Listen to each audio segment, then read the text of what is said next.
Nagsisimula na sa Pebrero ang formal na paglilitis sa kasong pagpatay sa modelong si Julian Rodelas. Matapos na mabasahan ng sakdal ang tatlong akusado kahapon.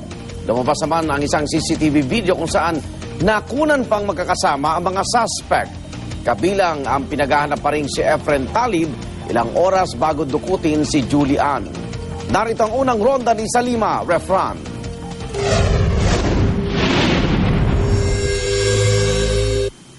Sa bagong labas sa CCTV video, nakuha noong gabi bago mapatay ang modelong si Julian Rodelas, magkakasama pang nakunan.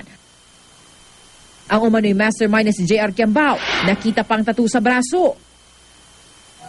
Ang kumantang suspect na si Jmar Waraji. At ang pinaghahanap pa ring suspect na si Efren Talib, na umano'y humalay at bumaril kay Rodelas.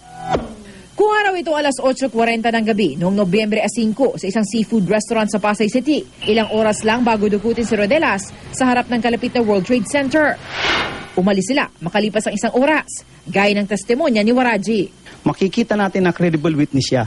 Kasi lahat ng pangyayaring yun, yung pagkain nila doon sa seafood restaurant na yun, na nababanggit niya sa kanyang mga statement.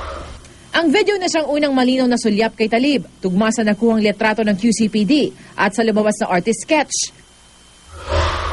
Pero wala sa CCTV ang isa pang pinaghahanap na suspect na si alias Aldos. Sa pagpasa ng sakdal sa kanila para sa kasong murder sa QC-RTC Branch 223, hindi nagpasok ng plea si Kiambao at ang nobya si Althea Altamirano na kaibigan ni Rodelas. Kaya ang korte ang nagpasok ng not guilty para sa kanila. Maghahain daw sila ng motion to quash dahil sa illegal umanong pag-aresto sa kanila. Si Waraji, na ayon sa prosekusyon, ay balak daw nilang gawing state witness, not guilty ang nihaing plea.